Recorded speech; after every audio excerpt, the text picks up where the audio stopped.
അവിടെ 3-ാം വാക്യം, നീയോ യഹോവേ എനിക്ക് ചുറ്റും പരിചയം, എന്റെ മഹത്വവും എന്റെ തല ഉയർത്തുന്നവരുമാകുന്നു. ഹല്ലേലൂയ, സ്തോത്രം. ദാവീദ് വളരെ അഭിമാനത്തോടെയാണ് വിളിച്ചു പറയുന്നത്, യഹോവ എന്റെ കൂടെ ഉണ്ടെങ്കിൽ എനിക്ക് ചുറ്റും പരിചയമായിരിക്കും. ഹല്ലേലൂയ. പിന്നെ പറയുന്നത് എന്താ? എന്റെ മഹത്വവും എന്റെ തല ഉയർത്തുന്നവരുമാണ്. ഹല്ലേലൂയ. ആമേൻ. നാം നമ്മോട് തന്നെ ചോദിച്ചു നോക്കിയേ. ഹല്ലേലൂയ. കർത്താവ് നമ്മോട് കൂടെ ഉള്ളത് കൊണ്ട് ഹല്ലേലൂയ ഇന്നും ഏതെല്ലാം സാഹചര്യങ്ങളിലൂടെ കടന്നു പോയിക്കോട്ടെ, നമുക്ക് ചിന്തിക്കാൻ പറ്റാത്ത മേഖലയിലൂടെ കടന്നു പോയിക്കോട്ടെ, അവിടെയെല്ലാം പരിചയമായ കർത്താവ് കൂടെ നിൽക്കുക. സ്തോത്രം. ചില സ്ഥലങ്ങളിലേക്കൊക്കെ പോകുമ്പോ നമ്മൾ കുറെ നേരം പ്രാർത്ഥിക്കുമല്ലേ, കർത്താവേ സ്തോത്രം സ്തോത്രം, ഞാൻ ആ സ്ഥലത്തേക്ക് പോവുകയാണ്, ആ വ്യക്തിയെ കാണാൻ പോവുകയാണ്. ഹല്ലേലൂയ. നമ്മൾ പ്രാർത്ഥിച്ചൊരുങ്ങി ഹല്ലേലൂയ യേശുവിന്റെ രക്തത്താൽ ജയപ്പെടുത്ത് കടന്നു ചെല്ലുമ്പോൾ ഹല്ലേലൂയ കടിച്ചു കീറാൻ നിൽക്കുന്ന സിംഹത്തെ പോലെ നിന്നാലും പൂച്ചയെ പോലെ നിൽക്കും. അതാണ് ആമേൻ ഒരു ദൈവവൈദ്യന്റെ പ്രത്യേകത. അതാണ് ആമേൻ. ആ വ്യക്തിയിൽ, ദൈവവൈദ്യനിൽ പ്രാർത്ഥിക്കുന്ന ഒരു വ്യക്തിയിൽ വ്യാപരിക്കുന്ന ദൈവത്തിന്റെ ശക്തി ഉണ്ടല്ലോ. ആമേൻ. ഒരു ദുഷ്ടനും അടുക്കാൻ കഴിയുകയില്ല. ഹല്ലേലൂയ. ആമേൻ. ആ ചില ഓണർമാരുടെ ഓഫീസിലേക്ക് കയറി ചെല്ലുമ്പോൾ ഹല്ലേലൂയ അവർക്ക് ഈ ബിസിനസിന്റെ ഭയങ്കര ടെൻഷനും കാര്യങ്ങളൊക്കെ ആകുമ്പോൾ അവരാകെ ദേഷ്യം ഒക്കെ ഇരിക്കും. അവർ അറിഞ്ഞുകൊണ്ട് ദേഷ്യം പറഞ്ഞാൽ ആയിരിക്കില്ല മിക്കവാറും. പക്ഷേ നമ്മൾ പ്രാർത്ഥിച്ചൊരുങ്ങി ഒരു ദൈവവേദന കടന്നു വരുമ്പോൾ അവരുടെ മനസ്സ് ശാന്താവും. നമ്മളോടൊക്കെ സംസാരിക്കുമ്പോൾ അവര് പറയും ഹല്ലേലൂയ, അവരുടെ ടെൻഷൻ മാറി, ഭാരം മാറി. ഇവരെ പോവാൻ നേരത്തെ നമ്മളോട് എന്താ പറയുന്നത്? പ്രാർത്ഥിക്കണോട്ടോ, ഞങ്ങൾക്ക് വേണ്ടി പ്രാർത്ഥിക്കണോട്ടോ, കമ്പനിയുടെ ബിസിനസ്സിനൊക്കെ വേണ്ടി പ്രാർത്ഥിക്കണം, അല്ലെങ്കിൽ അവരുടെ കുഞ്ഞുങ്ങൾക്ക് വേണ്ടി പ്രാർത്ഥിക്കണം എന്നൊക്കെ അവർ ആവശ്യപ്പെടൂലേ? അവരാവശ്യപ്പെടും. അങ്ങനെ ആവശ്യപ്പെട്ടിട്ടുണ്ട്. സ്തോത്രം. പ്രാർത്ഥിക്കണം എന്ന് ആവശ്യപ്പെട്ടിട്ടുണ്ട്. ഹല്ലേലൂയ. കാരണം നമ്മളിലുള്ള ഹല്ലേലൂയ ദൈവത്തിന്റെ ആ പവർ, നമ്മൾ വ്യാപരിക്കുന്ന ദൈവത്തിന്റെ ശക്തി പുറമേ ഉള്ളവർക്ക് തിരിച്ചറിയാൻ സാധിക്കും. പക്ഷെ നമ്മള് ഹല്ലേലൂയ അത് തിരിച്ചറിയണം. എന്നിട്ട് ദാവീദ് പറയുന്ന പോലെ പറയണം, നീ എനിക്ക് ചുറ്റും പരിചയം. അങ്ങനെ ചുറ്റും പരിചയമുള്ള ഒരു വ്യക്തി ഉണ്ടല്ലോ. യോബിന്റെ പുസ്തകം വായിച്ച യോബ് 1:9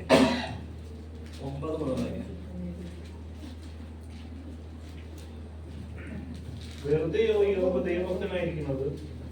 നീ അവനും അവന്റെ വീടിനും അവനുള്ള സകലത്തിനും ചുറ്റും വേദിച്ചിരിക്കുന്നു. നീ അവന്റെ പ്രവൃത്തി അനുഗ്രഹിച്ചിരിക്കുന്നു, അവന്റെ മൃഗസമ്പത്ത് ദേശത്ത് പെരുകിയിരിക്കുന്നു. തൃക്കൈ നീട്ടി ഇവിടെ പറയുകയാണ്, അതിന് സാത്താൻ യഹോവയോട്, വെറുതെയോ യോബ് ഭക്തനായിരിക്കുന്നത്. സ്തോത്രം. സാത്താൻ അറിയാം യോബ് ഭക്തനായിരിക്കുന്നതിന് ഒരു കാരണമുണ്ട്. യഹോവ അവന് ചുറ്റും വേലി കെട്ടിച്ചുറ്റി ഒരു പരിചയമായിരിക്കും. നമ്മളിന്ന് ദൈവത്തെ ആരാധിക്കാൻ അവൻ സന്തോഷത്തോടെ കടന്നു വന്നു. കർത്താവായ യേശുക്രിസ്തുവിന്റെ പൈതങ്ങളായി നമ്മൾ തീർന്നു. നമ്മൾ വെറുതെയാണോ ഈ ഭക്തനായിരിക്കുന്നത്? കർത്താവ് നമ്മെ സൂക്ഷിക്കുന്നുണ്ടല്ലേ? ദൈവം നമ്മെ വഴി നടത്തുന്നുണ്ടല്ലേ? ദൈവം നമ്മളോട് വ്യക്തമായി ഇടപെടുന്നുണ്ടല്ലേ? നമ്മുടെ ഹൃദയം ആമേൻ ഹല്ലേലൂയ തുറന്ന ദൈവത്തിന്റെ സന്നിധിയിൽ പ്രാർത്ഥിക്കുമ്പോൾ നമ്മുടെ മനസ്സ് ശാന്തമാകും, നമ്മുടെ ഹൃദയം ശാന്തമാകും. ഹല്ലേലൂയ. ദൈവം നമ്മോട് സംസാരിക്കും. അതെ, ചില പെട്ടെന്ന് പ്രയാസങ്ങളെല്ലാം കടന്നു വരുമ്പോൾ ഹല്ലേലൂയ ആമേൻ നമ്മൾ ആ പതറിപ്പോകുമ്പോൾ ദൈവത്തിനോട് അടുക്കിലേക്ക് കർത്താവേ എന്ന് പറഞ്ഞാൽ വിളിക്കുമ്പോൾ നമ്മുടെ മനസ്സിന് ശാന്തത വരും. നമ്മളൊരു ഭക്തനായിരിക്കുകയാണ്. ആ ഒരു അനുഭവത്തിലേക്ക് നമ്മളൊരു ഭക്തനാണ്. Amen hallelujah. മറ്റാർക്കും നശിപ്പിച്ച് കളയാൻ പറ്റാത്ത ഒരു ശ്രേഷ്ഠ പദവി യഹോവ ഭക്തൻ. ദൈവഭക്തി, യഹോവഭക്തി ജ്ഞാനത്തിന്റെ ആരംഭം കൂടിയാണ്. സ്തോത്രം. ആമേൻ. അപ്പൊ നാശത്തിന്റെ കെണികളെ ഒഴിഞ്ഞു പോകും. ഹല്ലേലൂയ. എന്തെങ്കിലും ഹല്ലേലൂയ പ്രയാസങ്ങൾ കടന്നു വരുമ്പോൾ, ഭാരങ്ങൾ കടന്നു വരുമ്പോൾ ഒരു ഭക്തൻ അതിൽ ദൈവത്തോട് ചേർന്ന് നിൽക്കുമ്പോൾ ആമേൻ അത് ജ്ഞാനത്തിന്റെ ആരംഭമായി തീരും. പിശാച് ഒടുക്കുന്ന കെണികളിൽ വീണു പോകാതെ അതിൽ നിന്ന് ഒഴിഞ്ഞു മാറും ഒരു ഭക്തൻ. സ്തോത്രം. ഇവിടെ പറയുന്നത് എന്താ? ഹല്ലേലൂയ. അതിന് സാത്താൻ യഹോവയോട്, വെറുതെയോ യോബ് ദൈവഭക്തനായിരിക്കുന്നത്.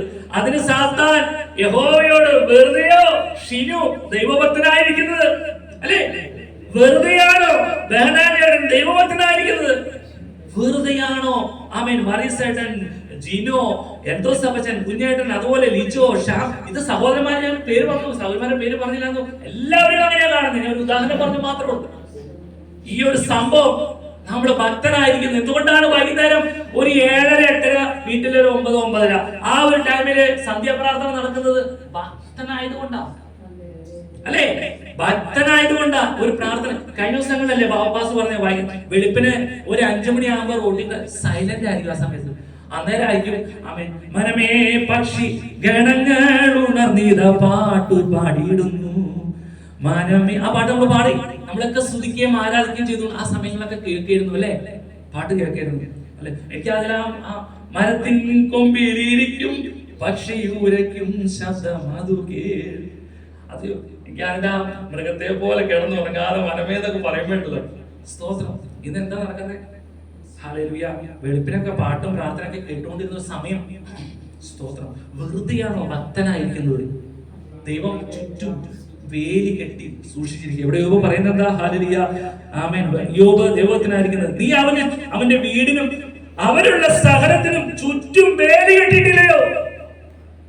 അതുകൊണ്ട് പിശാചിനെ തകർക്കുവാൻ കഴിയുന്നില്ല, നശിപ്പിക്കുവാൻ കഴിയുന്നില്ല. പരിചയായി, ചുറ്റും പരിചയായി വേലി കെട്ടിയിരിക്കുക, അകത്ത് കയറാൻ കഴിയാതെ. ഹല്ലേലൂയ. അപ്പൊ നമ്മുടെ വീടിന് ചുറ്റും നമുക്കൊന്ന് ആലോചിച്ച് നോക്കിയേ, നമ്മുടെ വീടിന് ചുറ്റും കർത്താവിന്റെ ഒരു സംരക്ഷണം ഉണ്ടോ ഇല്ലയോ? ഉണ്ട്. കർത്താവിന്റെ സംരക്ഷണം ഉണ്ട്. നമ്മൾ പോലും കാണാൻ കഴിയാത്ത രീതിയിലൊക്കെ ആയിരുന്നാലും കർത്താവ് നമ്മെ വേലി കെട്ടി സംരക്ഷിക്കുന്നുണ്ട്. സ്തോത്രം. അതുകൊണ്ടൊക്കെയാണ് ഹല്ലേലൂയ പല അനർത്ഥങ്ങളും ഒഴിഞ്ഞു മാറി പോകുന്നത്. Hallelujah hallelujah. നമ്മുടെ ജീവിതത്തിലേക്ക് എന്തെങ്കിലും ഇപ്പൊ യോബിന്റെ മക്കൾക്ക് വേണ്ടിയൊക്കെ പ്രാർത്ഥന കഴിക്കുന്ന കണ്ടിട്ടുണ്ടോ? അതിന്റെ 4-ാമത്തെ വാക്യം.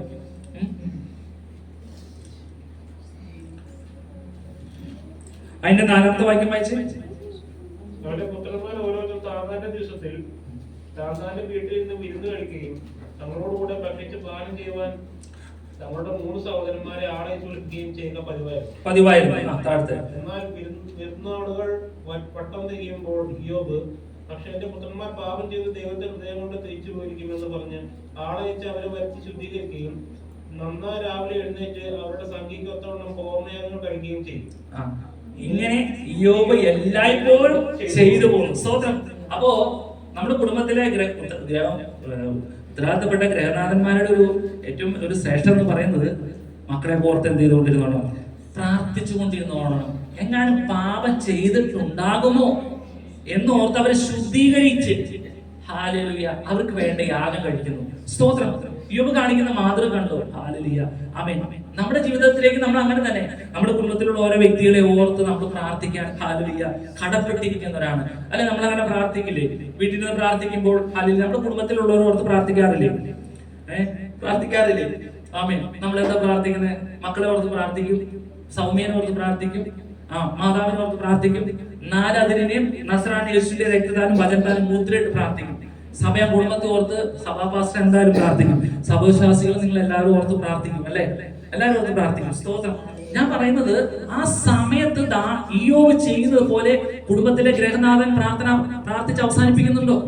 ഒരു കൂട്ടായ്മ യോഗം, ഞാൻ പറഞ്ഞ ഭവനം, വീട്ടിലെ സന്ധ്യാപ്രാർത്ഥന, ഗ്രഹനാഥൻ ലാസ്റ്റ് പ്രാർത്ഥിക്കാൻ ഒരു ഉത്തരവാദിത്തമുള്ള ആളാണ്.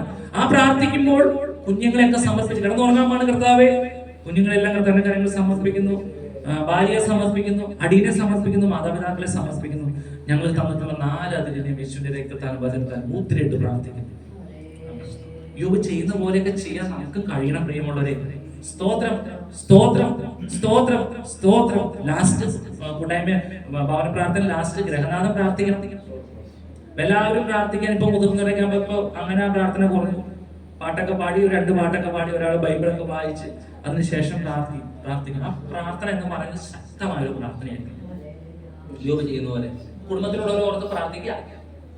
ഈ രാത്രി കാണുന്ന ശത്രു കളവിതയ്ക്കാതെ കിടന്ന് ഉറങ്ങുമ്പോഴേ സ്തോത്രം. ആ സമയത്ത് ചിലർ ഉറങ്ങുമ്പോ അങ്ങനെ ചിരിക്കുകയും വർത്താനം പറയാൻ കണ്ടിട്ടുണ്ടോ? അല്ലെ? ഉച്ചത്ത് സംസാരിക്കുകയും എന്തൊക്കെയോ ഇത് ഹാപ്പിയായിട്ട് ചിലർ ചിരിക്കുന്നത് കണ്ടിട്ടുണ്ടോ? സ്തോത്രം. ഇതാ സമയങ്ങളിൽ ഹല്ലേലൂയ ആത്മീയ ദർശനങ്ങളെ കണ്ടുകൊണ്ട് കർത്താവിന്റെ കൃപ കൂടിയിരിക്കാൻ ഹല്ലേലൂയ ആമേൻ. നാം യോബ് ചെയ്തവരെ പ്രാർത്ഥിക്കണം. ഒരു ദാവീദ് ആമേൻ ഹല്ലേലൂയ പറയാണ്, നീയോ യഹോവ എനിക്ക് ചുറ്റും പരിചയം. ഈ ഒരു അനുഭവത്തിലേക്ക് ഒരു പുതിയ നിയമ വിശ്വാസികളായ ദൈവമക്കളായ നമ്മൾ ഓരോരുത്തരും ഇങ്ങനെ ഒരു മാറ്റം നമുക്ക് വന്നിട്ടുണ്ടെങ്കിൽ സ്തോത്രം ഹല്ലേലൂയ നാം ദൈവത്തെ സ്തുതിക്കാതിരിക്കരുത്. ദൈവത്തിന് മഹത്വം കൊടുക്കാതിരിക്കരുത്. എന്റെ മഹത്വവും എന്റെ തല ഉയർത്തുന്നവനുമാകുന്നു. ഹല്ലേലൂയ, ആമേൻ, ഹല്ലേലൂയ. നമ്മുടെ മഹത്വത്തിന്റെ പിതാവ് നമ്മോട് കൂടെ വസിക്കുമ്പോൾ, ഹല്ലേലൂയ, ആമേൻ, പിതാവിന്റെ അതേ അനുഭവത്തിലേക്ക് നാം മാറുവാൻ വേണ്ടി തയ്യാറെടുക്കുന്ന വ്യക്തികളാണ് നമ്മൾ തിരിച്ചറിഞ്ഞത്. നമ്മെ സൃഷ്ടിച്ചവൻ എങ്ങനെയാണോ അതുപോലെ നാം രൂപാന്തരപ്പെടും. ഹല്ലേലൂയ. എന്നിട്ട് ഹല്ലേലൂയ, ആമേൻ, കണ്ണടച്ച് തുറക്കുന്നതിന് മുമ്പ് തന്നെ ആമേൻ തേജസ്സുമേൽ തേജസ് പ്രാപിച്ച് നാം കർത്താവിനോട് എടുക്കപ്പെടും. ആമേൻ. ഈ ഒരു അനുഭവത്തിൽ ജീവിക്കുന്ന മഹത്വത്തിന്റെ പ്രഭുവായ കർത്താവ് നമ്മോട് കൂടെയുണ്ട്. സ്തോത്രം, സ്തോത്രം, സ്തോത്രം. ഹല്ലേലൂയ. നമുക്കിത് എത്രത്തോളം ദൈവത്തോട് നന്ദി പറയാൻ സാധിക്കും. ആമേൻ. ഒരു വ്യക്തിയുടെ ജീവിതത്തിലേക്ക് തിരിഞ്ഞു നോക്കിയ രക്ഷ എന്നുള്ളത് അവരവരുടെ കഴിവിലല്ല. രക്ഷ എന്ന് പറയുന്നത് ആമേൻ ദൈവം നമുക്ക് തരുന്ന ഏറ്റവും വലിയൊരു ദാനമാണ്. ഹല്ലേലൂയ. അത് ലഭിച്ച ദൈവമക്കളാണ് ഹല്ലേലൂയ ഇന്ന് ദൈവത്തെ സ്തുതിക്കാൻ കടന്നു വന്നിരിക്കുന്നത്. വെറുതെയാണോ നാം ഓരോരുത്തരും ഭക്തരായിരിക്കുന്നത്? അതിനൊക്കെ ഒരു കാരണമുണ്ട്.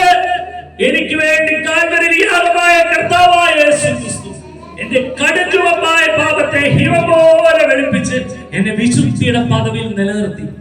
വെറുതെയാണോ നാം ഓരോരുത്തരും ഭക്തനായി? അല്ല, അതിനൊക്കെ ഒരു കാരണമുണ്ട്. എന്നെ വിശുദ്ധിയുടെ പദവിയിലേക്ക് നിർത്തി പാപമില്ലാത്തവനായി. ഹല്ലേലൂയ.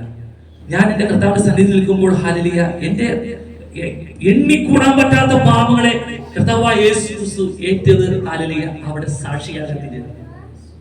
ഹല്ലേലൂയ. ഇനി ഭൂമിയിൽ നാം ജീവിക്കുമ്പോൾ ഹല്ലേലൂയ കർത്താവായ യേശു ക്രിസ്തു സ്നാനപ്പെടുമ്പോൾ ഹല്ലേലൂയ പറയുന്ന പോലെ മരണപര്യന്തം വിശ്വസ്തനായിരിക്കുക. മരണപര്യന്തം ഈ ഒരു ഉത്തരവാദിത്വം നമുക്കുണ്ട്.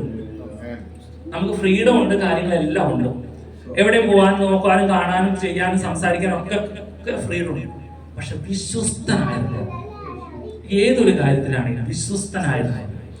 നമ്മുടെ വിശ്വസ്തത നാൾക്ക് നാൾ വർദ്ധിച്ചു വരണം. ആമേൻ. നമ്മൾ ചില കാര്യങ്ങൾക്ക് ഒരു ലിമിറ്റേഷൻ വെച്ചിട്ടുണ്ട്, ഒരു ലിമിറ്റ് വെച്ചിട്ടുണ്ടെങ്കിൽ അതിൽ ഹല്ലേലൂയ അതിൽ വളർന്ന് വളർന്ന് വളർന്ന് വളർന്ന് വലുതായി പക്വതയുള്ളവനായി തീരണം. ഇപ്പൊ ഞാൻ ഒരു ഉദാഹരണം പറയാം. എനിക്കിപ്പോ ഇച്ചിരി ദേഷ്യം വരുന്ന സ്വഭാവം നോക്കിയിട്ട് ഞാനത് പയ്യെ പയ്യെ ചിരിച്ച് വർത്താനം പറഞ്ഞ് അല്ലെ മുണ്ടപ്പനെ നോക്കി ചിരിച്ചു വർത്താനം പറഞ്ഞ് അല്ലെ ചിരിച്ചു വർത്താനം പറഞ്ഞ് അങ്ങനെ സംസാരിക്കും. അങ്ങനെ സംസാരിച്ച് നമ്മൾ അതിലൊരു പക്വത ഉള്ളവനായി തീരണം. നല്ലൊരു പക്വത. ഇനി വേറെ എന്തെങ്കിലും കാര്യത്തിലാണെങ്കിലോ, ഇപ്പൊ സഹോദരിമാരെ ഭക്ഷണം ഉണ്ടാക്കുന്ന കാര്യത്തിലാണെങ്കിൽ അവര് ഈ തിരക്കിന്റെ ഇടയിലൊക്കെ ആയിരിക്കും ഭക്ഷണം ഉണ്ടാക്കുന്നത്. ഷീന് ഭക്ഷണം ഉണ്ടാക്കൂട്ടോ, ഷീന് കിച്ചണില് ഭക്ഷണം ഉണ്ടാക്കും, എനിക്കറിയില്ല അവൻ. അപ്പോ അവരെ ഉപ്പ് കൂടും, ചിലപ്പോൾ മുളക് കൂടും, മുളകൊക്കെ കൂടി പോകും. ചിലപ്പോൾ അതിൽ നിന്ന് ഞാൻ എനിക്ക് കിട്ടുന്ന അനുഭവമാണ് ഞാനീ പറഞ്ഞത്. ചിലപ്പോൾ അതിൽ നിന്ന് മുടികൾ കിട്ടും. ഞാൻ അത് കൊടുത്തു, ഞാനൊന്നും പറയില്ല. കാരണം കുറെ ആന്റിമാരുടെയും അപ്പച്ചന്റെ പെങ്ങന്മാരുടെ കൂടെയും അമ്മയുടെ കൂടെയൊക്കെ ഞാൻ മിക്കപ്പോഴും ഇതൊക്കെ കണ്ടൊക്കെ തന്നെ വളർന്നത്. അതുകൊണ്ട് എനിക്കത് വിഷയമല്ല. വേറെ വീട്ടിൽ ചെന്നാൽ അയ്യോ പാസ്റ്റർ എന്ന് പറഞ്ഞാൽ എനിക്ക് കുഴപ്പമില്ല, ഞാൻ മാറ്റി വയ്ക്കും. സോ ആ സമയത്ത് ചോറ് എനിക്ക് വേണ്ടെന്ന് പറഞ്ഞ് എണീറ്റ് പോകരുത്. ആ ഒരു ഭക്ഷണത്തെ നാം മാനിക്കണം. ആമേൻ. ചില സ്ഥലങ്ങളിൽ ചെന്ന ഭക്ഷണം കഴിക്കാൻ പോലും ഇല്ലാതെ ആളുകൾ ഭാരപ്പെട്ട് ആമേൻ പട്ടിണി കിടക്കുമ്പോൾ നാം ഭക്ഷണത്തെ തള്ളിക്കളയരുത്. ഈ ഹോട്ടലിലൊക്കെ ചായ കുടിക്കണ കഴിയുമ്പോ ആമേൻ എന്തെങ്കിലും ഈ എന്തെങ്കിലും വീണ നൈസായിട്ട് ഞാൻ പിന്നെ ഇവർക്ക് കണ്ട ഭയങ്കര സംഭവമുള്ളൂ. അത് അവരെ കുടിപ്പിക്കും. സ്തോത്രം. പാഴാക്കി കളയരുത്, നശിപ്പിച്ച് കളയരുത്. ഹല്ലേലൂയ. നമുക്കൊക്കെ ചിലപ്പോ തോന്നും ഒരു ഭക്ഷണം ആമേൻ വേസ്റ്റ് ആക്കിയാൽ എന്തിപ്പോ വരാനുള്ളത്. പക്ഷെ വരുന്ന ക്ഷാമത്തിൽ നിങ്ങൾ ഇപ്പൊ ഗ്യാസ് കുറഞ്ഞു തുടങ്ങിയില്ലേ? ഗ്യാസ് കുറഞ്ഞു ഇപ്പൊ എല്ലാവരും വിറകിലേക്ക് പോയി. എവിടെ വിറക് എവിടെ കിട്ടാനാ? ഒരു സ്ഥലത്തും വിറക് കിട്ടാനില്ല. കാരണം എന്താണെന്നറിയും? എന്തോ സമയം പറഞ്ഞ കാരണം എന്താ? മരങ്ങളെല്ലാം വെട്ടിക്കളഞ്ഞുകൊണ്ടിരിക്കുക. ഒരു മതിലിന്റെ അടുത്ത് നിൽക്കുന്ന ഒരു മരം അപ്പുറത്തെ വീട്ടുകാരുടെ ഉണ്ടെങ്കിൽ ആ വേറെ അവിടെ ചെന്നത് പരാതി കൊടുത്താൽ വെട്ടിക്കളയണം. സ്തോത്രം. 30 മീറ്റർ അകലം വെച്ചിട്ട് ഒരു മരം നടാൻ പാടുള്ളൂ. പത്ത നിയമ 30 മീറ്റർ അകലം. ഇനി എവിടെ വിറക് കിട്ടും? എവിടെ കാടുള്ളത് പോയി വിറക് കിട്ടുന്നവരാ. ഈ സാധനം ഗ്യാസ് വന്നില്ലെങ്കിലോ? നാളെ കുട്ടി പറഞ്ഞു ഞങ്ങളുടെ വീട്ടില് പൈപ്പിലൂടെ വരുന്ന തീ ഇപ്പൊ ഇല്ലാന്ന്. സ്തോത്രം. ക്ഷാമം വരുന്ന പോക്ക് കണ്ടോ? വണ്ടികൾ ഓടണ്ടേ? ഈ കാര്യങ്ങൾക്ക് പെട്രോളിയം കാര്യങ്ങളെല്ലാം നടക്കണ്ടേ? ക്ഷാമം കടന്നു വരുമ്പോൾ ഹല്ലേലൂയ ജോലി ചെയ്ത പണം കയ്യിലിരിക്കുന്നുണ്ടോ? പക്ഷെ അതുകൊണ്ട് ഒരു ഗുണമില്ലാതൊക്കെ വരുന്ന ഒരു സമയം കടന്നു വരും. സ്തോത്രം. അതുകൊണ്ട് നമ്മൾ ഇതൊക്കെ വളരെ ഗൗരവത്തോടെ കണ്ട് ലഭിച്ചതിന് നന്ദി പറയണം. നന്ദി കർത്താവേ എന്ന് പറഞ്ഞ് കഴിക്കാൻ ഇടയായി തീരണം. ഹല്ലേലൂയ, സ്തോത്രം. ഹല്ലേലൂയ. കർത്താവിന്റെ സന്നിധിയിൽ നാം എത്രത്തോളം വിശ്വസ്തരായിരിക്കുന്നു അത്രത്തോളം ദൈവം നടത്തും. അങ്ങനെ ആ ഓരോരോ കാര്യത്തിലെല്ലാം ചെറിയ ചെറിയ വീട്ടിലെ ഭക്ഷണത്തിന്റെ കാര്യത്തിലാണെങ്കിലും വീടിന്റെ എല്ലാ കാര്യങ്ങളിലും നാം ഒരു പക്വതയുള്ളവരായി അത് മേൽക്കുമേൽ വർദ്ധിച്ചു വരണം. അതിൽ തികഞ്ഞവരായി തീരണം. വലുതാവും തോറും പ്രായം ചെല്ലും തോറും കീഴ്പോട്ടായി പോരുത്, മേലോട്ടായിരിക്കണം. നല്ല പക്വതയിലായിരിക്കണം. അല്ലെ, നമുക്കപ്പോ അങ്ങനെയുള്ളവരുടെ ഭയങ്കര റെസ്പെക്റ്റും ബഹുമാനമായിരിക്കും. വെറുതെ ഇറിറ്റേഷൻ വന്നുകൊണ്ട് കാണിച്ചുകൊണ്ടിരുന്നാലോ, വെറുതെ എപ്പോഴും ചൊറിഞ്ഞുകൊണ്ടിരുന്ന വല്ല ഗുണമുണ്ടോ? നമുക്കൊന്നും മിണ്ടാൻ പോലും പറ്റും. ഹല്ലേലൂയ. ഞാൻ എന്റെ അപ്പച്ചനെ ഞാൻ കഴിഞ്ഞ ദിവസം ഞങ്ങൾ ഇങ്ങനെ സംസാരിക്കായിരുന്നു. അപ്പച്ചനെ വയ്യാണ്ടായിരുന്ന സമയത്ത് ഞാൻ ലീവിന് വരുന്ന സമയത്തൊക്കെ ചെറുപ്പത്തിൽ ഞാൻ അപ്പച്ചൻ്റെ അടുത്ത് പോയി ഇരിക്കില്ലായിരുന്നു. എനിക്ക് പേടിയാണ്, അപ്പച്ചൻ്റെ അടുത്ത് പേടിയോ, ഒരുപാട് അടുക്കാൻ പോലും. പക്ഷെ വലുതാക്കുമ്പോൾ ഞാൻ നമ്മൾ ഈ കുഞ്ഞി പിള്ളേരെ ഇങ്ങനെ തലോടൂലേ, അതൊക്കെ തലോടുന്ന ഇവർക്ക് എന്ത് ഇഷ്ടമാണെന്ന് അറിയുന്നത്. അപ്പൊ ഇരുന്ന് കരയൊക്കെ ചെയ്യും. അപ്പച്ചൻ ആ ഞങ്ങളെ കാണിക്കുമ്പോൾ കവളത്തൊക്കെ പേടിയായിരുന്നു. പക്ഷെ ഒരു പ്രായം കഴിഞ്ഞപ്പോൾ ഹല്ലേലൂയ അവരത് ആഗ്രഹിക്കാൻ തുടങ്ങിയപ്പോൾ അവർ അപ്പച്ചൻ്റെ അടുത്തിരിക്കും, അപ്പച്ചനോട് സംസാരിക്കും. അപ്പച്ചന് ഉമ്മയെ കൊടുക്കുമ്പോൾ അപ്പച്ചൻ ഭയങ്കര സന്തോഷമായിരുന്നു. ഹല്ലേലൂയ, സ്തോത്രം. ആമേൻ. നമ്മൾ ആ ഒരു ഇതിൽ തികഞ്ഞു വരണം. പ്രായം ചെല്ലുമ്പോൾ നമ്മുടെ വീട്ടിലെ ഹല്ലേലൂയ മാതാപിതാക്കൾ, ഹല്ലേലൂയ അതുപോലെ കുഞ്ഞുങ്ങൾ, ഹല്ലേലൂയ കുടുംബത്തിലുള്ള ഭാര്യ ഭർത്താവിനോടും ഭർത്താവ് ഭാര്യയോടും എല്ലാം വളരെ റെസ്പെക്റ്റ് ഉള്ളവരായി. ഹല്ലേലൂയ. ആ അനുഭവത്തിലേക്ക് തികഞ്ഞു വരണം. അതാ മഹത്വത്തിന്റെ പ്രഭു നമ്മോട് കൂടെ വസിക്കുമ്പോൾ ആമേൻ. ഹല്ലേലൂയ. അങ്ങനെ വരുമ്പോൾ നമ്മുടെ തല ഉയർത്തുന്നതായി. ആമേൻ. രക്ഷ എന്നുള്ളത് ഹല്ലേലൂയ കർത്താവ് നമുക്ക് ദാനമായി തന്നു. എന്റെ അവസാനത്തെ വാക്യം, രക്ഷ യഹോവയ്ക്കുള്ളതാകുന്നു, നിന്റെ അനുഗ്രഹം നിന്റെ ജനത്തിന്റെ മേൽ വരുമാറാകട്ടെ. രക്ഷ യഹോവയ്ക്കുള്ളതാകുന്നു. ആ രക്ഷ പ്രാപിച്ച ദൈവമക്കളാണ് നമ്മൾ ഓരോരുത്തരും. കർത്താവായ യേശു ക്രിസ്തു മാത്രം. ഹല്ലേലൂയ. ആ യേശു ക്രിസ്തുവിന്റെ അനുഗ്രഹം നിങ്ങളുടെ മേൽ വരുമാറാകട്ടെ. ഹല്ലേലൂയ. ഇത് എങ്ങനെയാ പറഞ്ഞ ഹല്ലേലൂയ എന്ന് ദൈവത്തോട് സ്തോത്രം പറയാം. ഹല്ലേലൂയ. നമുക്ക് സാധിക്കണം. ഹല്ലേലൂയ. നമ്മുടെ കൂടെ നിൽക്കുന്നവരെ അനുഗ്രഹിച്ച് പ്രാർത്ഥിക്കാൻ. ഹല്ലേലൂയ. ദൈവത്തിന്റെ വചനം പറയുന്ന പോലെ നിന്റെ അനുഗ്രഹം നിന്റെ ജനത്തിന്റെ മേൽ വരുമാറാകട്ടെ. ഹല്ലേലൂയ. ഈ ഒരു അനുഗ്രഹം കർത്താവായ യേശു ക്രിസ്തുവിന്റെ അനുഗ്രഹം ലഭിച്ച ദൈവമക്കളെ തിരിച്ചറിയണം. ക്രിസ്തുവിനെ മരിച്ചവനിൽ നിന്ന് ഉയർപ്പിച്ചവന്റെ ആത്മാവ് എന്നിലും നിങ്ങളിലും വസിക്കും. ഈ ഒരു അനുഗ്രഹം ലഭിക്കുമ്പോൾ, അങ്ങനെ കടന്നു വരുമ്പോൾ പുനരുത്ഥാനത്തിൽ നാം എന്തായി തീരും? സാക്ഷിയായി തീരും. ഹല്ലേലൂയ. കർത്താവിന്റെ സന്നിധിയിൽ നമുക്ക് നമ്മെ തന്നെ സമർപ്പിച്ച് സ്തോത്രം ചെയ്യാം. ഹല്ലേലൂയ. ദൈവം എത്ര നല്ലവനാണ്. ഹല്ലേലൂയ. ആമേൻ. എന്നെ പേർ ചൊല്ലി വിളിച്ചു.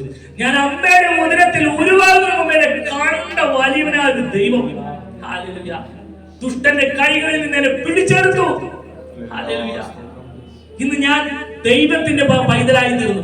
കർത്താവായ യേശു ക്രിസ്തുവിനെ കൈക്കൊണ്ട് അവന്റെ നാമത്തിൽ വിശ്വസിക്കുന്ന ഏവർക്കും ദൈവമക്കളായി തീരുവാൻ അധികാരം ലഭിച്ചു. ഈ ഒരു അധികാരം ഹല്ലേലൂയ നാം നഷ്ടപ്പെടുത്തി കളയരുത്. നാം ദൈവത്തിന്റെ മക്കളാണ്. ദൈവത്തിന്റെ മക്കളുടെ പ്രത്യേകത ഹല്ലേലൂയ, യഹോവ എനിക്ക് ചുറ്റും പരിചയമായിരിക്കും, എന്റെ മഹത്വവും എന്റെ തല ഉയർത്തുന്നവരുമാണ്. ഈ ഒരു അനുഭവത്തിലേക്ക് ദൈവം നമ്മെ മാറ്റുക. കർത്താവിന്റെ സന്നിധിയിൽ നമുക്ക് സ്തോത്രം ചെയ്യാം. കർത്താവേ, നീ എത്ര നല്ലവനാണ്, നീ എത്ര വിശ്വസ്തനാണ്. ഹല്ലേലൂയ. വാക്ക് പറഞ്ഞാൽ വാക്ക് മാറാത്ത ദൈവം. ഹല്ലേലൂയ. എന്നെ ഹല്ലേലൂയ വഴി നടത്തുന്ന ദൈവം, എനിക്ക് ഒന്നിനും ഒരു കുറവ് കൂടാതെ വണ്ണം എന്നെ പോറ്റി പുലർത്തുന്ന ദൈവം എന്റെ കുടുംബത്തെ എത്രത്തോളം അനുഗ്രഹിച്ചു. ഹല്ലേലൂയ. എനിക്ക് ദാനമായി ഹല്ലേലൂയ ഭവനങ്ങളെ തന്നു, വാഹനങ്ങളെ തന്നു. ഹല്ലേലൂയ. നല്ലൊരു കുടുംബജീവിതം തന്നു. ഇതിനെല്ലാത്തിനും കർത്താവേ നന്ദി. ഹല്ലേലൂയ. നമുക്ക് കർത്താവിന്റെ കരങ്ങളിൽ ഹല്ലേലൂയ സ്തോത്രം ചെയ്യാം. എല്ലാവർക്കും സ്വസ്ഥാനം തേടിയിട്ട് നിൽക്കാം. ഹല്ലേലൂയ.